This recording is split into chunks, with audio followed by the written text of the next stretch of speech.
সকাল সকাল উঠেই ভিডিওর ভয়েস রেকর্ড দিতেছি, জানি না কেমন হবে ভয়েসটা। আসলে আমি বুঝতে পারতেছি আমার গলার অবস্থাটা খুবই খারাপ। আর তোমরা সবাই ভয়েসগুলো ইগনোর করবা, সকালবেলা উঠলে ভয়েসটা অন্যরকমই হয়ে যায়, সবাই জানো। তো সবাই ভালোবেসে পাশে থেকে ভয়েসটা ইগনোর করবা, ওকে? জানি না কীরকম হবে, তারপরও ভয়েস রেকর্ড করতেছি। তো হ্যালো এভরিওয়ান, আসসালামু আলাইকুম আমার ভালোবাসার মানুষরা, তোমরা সবাই কেমন আছো? আমি বিথি নিয়ে চলে এসেছি নতুন একটা ভিডিও ব্লগ নিয়ে।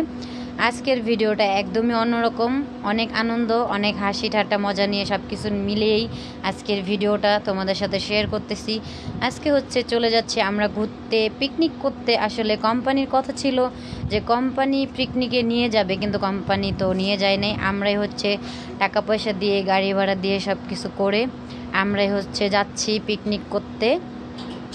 আমরাই নিজস্ব টাকা পয়সা দিয়ে গাড়ি ভাড়া করছি, একটা মানে পুরাটাই বড় বাস একদম, পুরো মানুষজন পুরো সবাই একসাথে যাচ্ছে। আর আজকে আমার এই আউটফিটটা কেমন লাগতেছে অবশ্যই সবাই কমেন্টস করে জানাবা। আর অবশ্যই ভিডিওটা সবাই পুরাই স্কিপ না করে দেখবা, আশা করি সবার কাছে ভালোই লাগবে।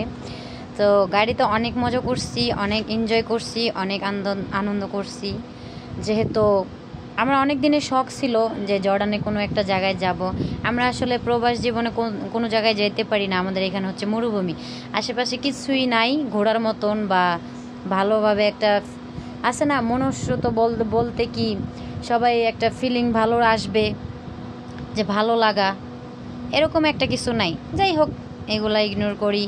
আজকে হঠাৎ করে চলে গেছি, আর নামার পরে গিয়ে গাড়ি থেকে নামা শেষ হয়ে গেল।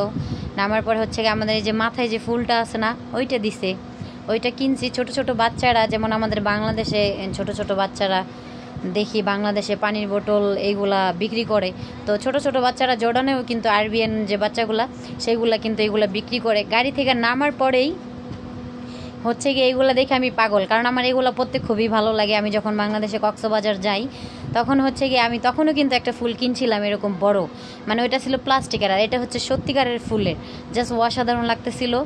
আর আমার মাথার চেয়ে মনে করেন ফুল বড়, জাস্ট এগুলো ইগনোর করবেন। আমার মাথার থেকে গিয়ে আমার ওই ফুলটা বড় হয়ে গেছিলো, ছোট হয়ে গেছিলো। আসলে বুঝতে পারছেন আমার মাথাটা আর কি বড়। তো যাই হোক, আমি একটু হাসলাম, মজা করলাম আর কি আপনাদের সাথে। আর আমার পাশে আমাদের কোম্পানির লোকজন ছিল, ওরা আমাকে জিজ্ঞেস করতেছে তুমি কি ব্লগ করতেছো? তো যেহেতু আমি ব্লগার, টিকটকার অ্যান্ড সব কিছু, তো আমার তো ব্লগ করতেই হবে, তার তো কোনো মিস নাই, তাই না? তো ব্লগ তো অবশ্যই করব। তো সবাইকে রিকোয়েস্ট, কেউ স্কিপ করে দেখবা না, পুরো ভিডিওটা দেখবা, আশা করি সবার কাছে ভালোই লাগবে। আর আমার ক্যামেরাম্যান হয়তো বা কেউ ছিল না, আমি নিজেই নিজের ক্যামেরাম্যান। কতটুকু তোমাদের কাছে শেয়ার করতে পারতেছি, কতগুলো দেখতে পারতেছো তোমরা কতটুকু, আমি আসলে জানি না। তো তারপরে তোমরা সবাই ভিডিওগুলো দেখবা, কমেন্টস করে জানাবা ভিডিওটা কেমন লাগতেছে। আশা করি জায়গাটা খুবই সুন্দর, আমার কাছে তোমাদের কাছেও ভালো লাগবে। অনেক সুন্দর জায়গাটা, হঠাৎ করে গেছি তো খুবই ভালো লাগছে। আর আমার জ্যাকেট ছিল, শীত ছিল, যেহেতু হালকা হালকা শীত ছিল, সেই জন্য আমি জ্যাকেটটা পরেছিলাম। জ্যাকেটটা কিন্তু আমি বাংলাদেশ থেকে নিয়েছি, অনেক সুন্দর জ্যাকেটটা ছিল আমার মন মতন। আর আমাদের কোম্পানির, আমাদের রুমেরও কিছু মেয়েরা ছিল আমাদের সাথে, তো তাদেরকেও নিয়ে নিয়েছে। তাদেরকে বলছি যে তোমাদের কাছে কেমন লাগতেছে। সবাই বাইরে যাওয়ার জন্য ওয়েট করতেছিলাম, মানে বাইরে ওয়েট করতেছিলাম, ভিতরে যাওয়ার জন্য ওয়েট করতেছিলাম যে কখন গেটটা খুলবে আর কখন আমরা ভিতরে যাব। আর আমি এখানে একা একা বকবক করতেছিলাম, সবাই ওইখানে আমাকে ডাকাডাকি করতেছিল, বিথি কেন তুমি এখানে এরকম দাঁড়ায় আসো, চলো আমাদের সাথে ঘুরতে। তো আমি কি ঘুরতে যাব, আমি তো ব্লগ বানানোতে বিজি আছি, যেহেতু আমার ব্লগটা আপলোড করতে হবে। ওরা তো আর সেটা বুঝবে না, ওরা ওদের মতন ঘুরতেছে, আমি আছি আমার মতন। তো আমাকে বারবার ডাকতেছে, তো আমি বলছি ঠিক আছে তোমরা ওয়েট করো, আমি আসতেছি। তো আমরা বাইরে অনেকক্ষণ সবাই ওয়েট করছি, বাহিরে মনে করেন ঠাডা পড়া রোদ ছিল গাইজ, কি বলবো, মাথাটা আমার পুড়ে যেতেছিল। তারপরও ভিডিও শ্যুট করি। তো তোমরা সবাই প্লিজ বেশি বেশি সাপোর্ট করবা। আর ওই যে আমার পিছে দেখতেছো, আমার রুমের মানুষ ছিল, সবাই আমাদের কোম্পানির মানুষই ছিল, ঠিক আছে? আর ওই পিছে যেই মানুষগুলো ছিল দুইটা, ওইটা আমার রুমের। তো সবাই ফলো করবে। এখন আমরা ভিতরে যাওয়ার জন্য গিয়ে রওনা দিছি। তো এখন আমরা ভিতরে এন্ট্রি নিতেছি, সবাই ভিতরে আর কি সিরিয়াল ধরে যাইতে হইব, সিরিয়াল ধরে যাইতেছি। দেখছো ভিতরে যাইতেছি আমি, অনেকটা মানে মনে একটা কেমন জানি কাজ করতেছিল যে ভিতরে গেলে পরে কেমন লাগবে, ভালো লাগবে কি না, আমাদের বাংলাদেশ কোথায় আর জর্ডান কোথায়, জর্ডানে কি কোনো ভালো জিনিস আছে কি না, মানে টেনশনে ছিলাম আমি যে ভিতরে কেমন লাগবে। আর পাশে আমাদের কোম্পানিরও একটু মানুষের ভিডিও নিতেছিলাম, সবাই আর কি ঘুরে ঘুরে আমাকে দেখতেছিল, যেহেতু আমি ভিডিও করতেছি সেই জন্যে। জানি না আমার প্রতি কী ভাবতেছে। যাই হোক, আমি ভিতরে আর কি এইখানে আমরা সিরিয়ালের টিকিটের জন্য দাঁড়াইছিলাম। তো আমি ভিতরে তারপর লক্ষ্য করতেছিলাম যে জর্ডানে না জানি কীরকম হবে জায়গাগুলো, আমার পছন্দ হবে কি না। তো মোটামুটি ভালোই ছিল। তো এইখানে আমি হচ্ছে টিকিটের জন্য দাঁড়াই আছি, আর ওইখানে চেক করবে আমাদের ভিতরে, যেমন এয়ারপোর্টে আমরা চেক করি না ব্যাগ, তারপর রাইখে ভিতর দিয়ে মেশিন দিয়ে তারপরে চেক করে, এইখানেও সেভাবেই চেক করবে। সো আমরা চেক করার পরে এখানে দাঁড়াইছিলাম, আর এখানে যে জোকারটা চেক করার জন্য দাঁড়াইছিলাম, জোকারটা সবার সাথে হ্যান্ডশিপ নিতেছিল, ফ্রেন্ড হিসেবে নিতেছিল। তা আমি বলতেছি আমার সাথে কেন নেও না, ও চলে যাইতেছিল। পরে আমি ওকে ডাক দিছি, আমার ভয় লাগতেছিল, মানে আমি ফার্স্ট এইভাবে দেখছি, তো আমার সাথে হ্যান্ডশিপ করে চলে গেল। অনেক মজার ছিল জোকারগুলা। ওরা কিন্তু ভিতরেই মানুষ, আগে আমি ভাবি নাই কখনো যে ভিতরে এরকম মানুষ থাকে। তো হ্যান্ডশিপ নিয়ে ও চলে গেল, আর আমরা এখানে সিরিয়াল ধরে আবারও দাঁড়াইছিলাম, অনেকক্ষণ যাবত সিরিয়াল ধরে দাঁড়াইছিলাম, টিকিট পাচ্ছিলাম না, আর চেক করতে অনেকটা সময় লেগে গেছে। ফাইনালি চলে এসেছি ভিতরে যাওয়ার পরে দেখলাম এখানে ডান্স হইতেছে, খুব সুন্দর জোকার ডান্স। আর এখানে ওই যে আমার সাথে মজা করতেছিল, আমার সামনে আসতেছিলাম, ভিডিও নিতেছিলাম। এখানে আমার অনেকই ভালো লাগছে, জাস্ট অনেক সাউন্ড ছিল। আমার ডান্স করতে খুব ভালো লাগে, অনেক সাউন্ড যখন হয় আমার কানের ভিতরে আসে, আমার খুবই ভালো লাগে, বুঝতে পারছো?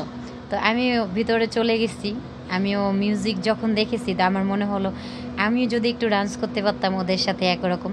আর ওইখানে আমার বান্ধবী ছিল, ওই যে বিউটি, ওর নাম হচ্ছে ইমু, ওকে, তো আমার সাথেই ছিল। তো আমি চলে গেছিলাম ওইখানে ভিডিও করার জন্য।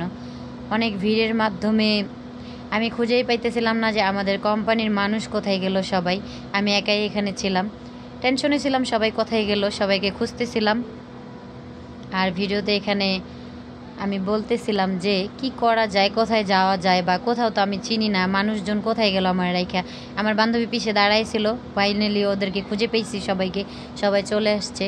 আর জোকারের ওইখানে আমি দেখতেছিলাম, ওইখানে আমার অনেক ছিল, আমি তো বলতেছিলাম যে জোকাররা কী করতেছে, এইগুলোর ভিতরে মানুষ আছে কিনা, দেশ কি সত্যিই মানুষ। আর ছোটো ছোটো বাচ্চারা ওইখানে ডান্স করতেছিল, দেন ভিডিও করতেছিল।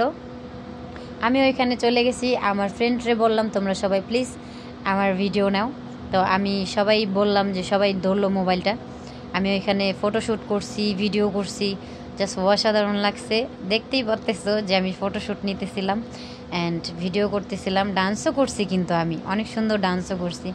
আমার ডান্স করতে খুব ভালো লাগে, আমি ওদের সাথে সেম ডান্স করতেছিলাম, ওরাও কিন্তু ডান্স করছে, আমাকে ডাকতেছিল। আর ওইখানে ঘুরে ঘুরে তোমাদের কি ভিউটা দেখাইতেছিলাম। ভিউ কিন্তু ভিতরে গাইজ জাস্ট অসাধারণ, আরও কিন্তু ভিউ ছিল। জাস্ট আমার ডান্স করা শেষ হইলো, ফটোশ্যুট করা শেষ হয়ে চলে গেল, আমি চলে এসেছি আবার আমি নিজে ক্যামেরাটা ধরে ফেললাম।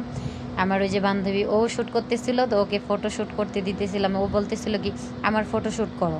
আমার ফোন থেকে ফটোশ্যুট করার কথা ছিল, তো আমি করি নাই, আমি আমার ফোন থেকে আমার ভিডিও করতেছিলাম, আর ওকে এক হাত দিয়ে ফটোশ্যুট করে দিতেছিলাম।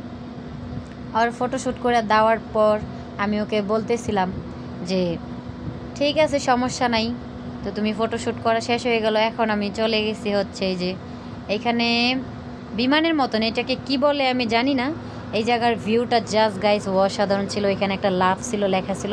আমি যে ফটোগুলো তুলছি গাইস জাস্ট অসাধারণ, যা বলার বাহিরে, এত সুন্দর ভিউ আমি কখনোই দেখি নাই বাংলাদেশে। আমি মিথ্যে কথা বলবো না, আমরা কখনো কোথাও যাই নাই, কখনো কোথাও দেখি না, তবে আশা আছে যে বাংলাদেশে যাব অনেক জায়গায় ঘুরতে, সেই ভিউগুলো আপনাদের সাথে শেয়ার করব।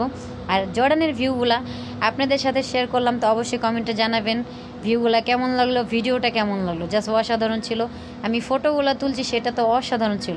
আর ওইখানে যে বিমানের মতন উঠতেছিল ওইগুলো দেখতে আমার অনেক ভয় লাগে, তারপর আমি চেষ্টা করছিলাম ওইটার উপরে ওঠার জন্য, ভিডিও শ্যুট করার জন্য, তো করতে পারি না। এখানে অনেক ভিড় ছিল, অনেক পরিমাণে ভিড়, অনেক পরিমাণে জ্যাম ছিল, যেই কারণে আমি টিকিটও পাই না, জাস্ট ভিতরেই যাইতে পারি না গাইস, টিকিট তো পাওয়ার দূরের কথা। আর ওইখানে টিকিট নাকি না হইলো 50 টাকা, বাংলাদেশে আপনার না হইলো 10,000 টাকা, 8,000 টাকার উপরে, 9,000 টাকা মোটামুটি। তো ফাইনালি ঘোরামোড়া সব কিছু শেষ হয়ে গেলো, এখানে তো উঠতেই পারলাম না। এখন হচ্ছে আমাদের বিদায়ের পালা, যাওয়ার পালা। তো এখন হচ্ছে যাওয়ার জন্য আমি রেডি হয়েছি, সবাই সবার মতন চলে এসছে একসাথে যাওয়ার জন্য। সবাই অনেক ঘুরলাম, অনেক ভালো লাগলো, ভিউগুলো অনেক অনেক অসাধারণ। সত্যি যদি না যাইতাম তাহলে হয়তো বা বুঝতে পারতাম না যে বাহিরের জর্ডানের ভিউগুলো কিন্তু জাস্ট অসাধারণ। আমরা একদম উপরে ছিলাম, সেই জন্য ভিউগুলো অনেক সুন্দর দেখাইতেছিল। তো তোমরা সবাই প্লিজ সাথেই থাকবা। আজকের মতন ভিডিওটা এই পর্যন্ত, দেখা হবে নেক্সট টাইম। আল্লাহ হাফেজ, টাটা।